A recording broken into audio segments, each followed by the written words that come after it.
I'm supposed to be writing a book, but instead I find myself writing to you. I prepare the blank page, ready to pour myself onto it, but all that comes out is your absence, which feels so much more like a presence. How odd that the language of grief is one of loss.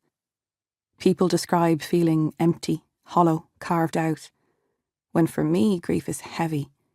There's a weight to it, a density. In Irish, we don't say I am sad, we say tá brón orm. There is sadness on me. And we don't say someone is grieving, we say they are faoi bhéile, under grief. The phrase going into mourning literally translates as putting on a robe of sorrow. We wear our feelings, wrapping them around ourselves like cloaks that separate us from the world. And grief is the heaviest one of all.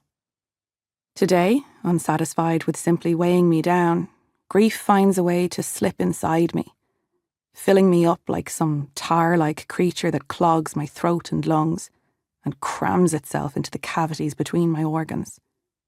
You've only been gone a few hours, and already I am turgid with the lack of you. I say you're gone, but you're not really. Not yet. Your clothes are still hanging in the wardrobe. Your CDs are stacked alphabetically on the shelf above the stereo. Your squash racket is over there, by the door. You said you wouldn't need it this week. You even left your passport here, in the top drawer of your bedside table. It occurred to me just moments ago to check if it was there, and I must admit my relief in finding it. Not that it matters where you are, I suppose, if we won't be seeing each other anyway. It's just easier knowing you're stuck here too in drizzly, dark Dublin, where places carry with them reminders of me, and not sitting at a table by some quaint town square in Paris, perhaps, or maybe Croatia. Yeah, that feels right, Croatia, with its mild evenings, cobbled streets, and local beer on tap. Local women, too. All of them perfect in your eyes, because you don't know them yet, haven't fought with them yet, haven't seen them sick or sad or suicidal.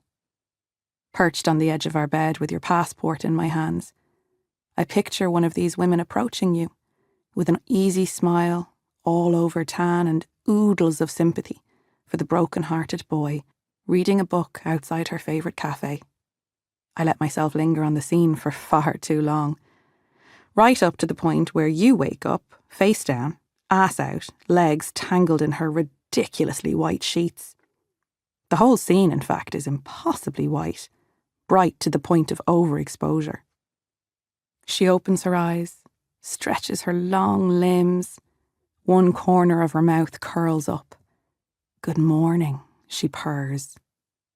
Stop it, I tell myself, flinging your passport back in the drawer. He isn't in Croatia.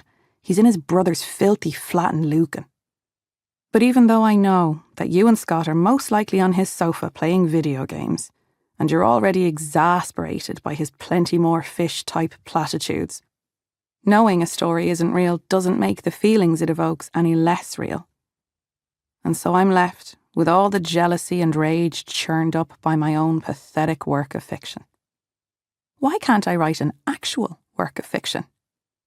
A real writer would spin this breakup into gold. A real writer would chew it up and spit out a novel so magnificent it would make all the heartbreak worthwhile. Cure it, even. A real writer would sell 1 million copies and buy herself a mansion, paid for with pain.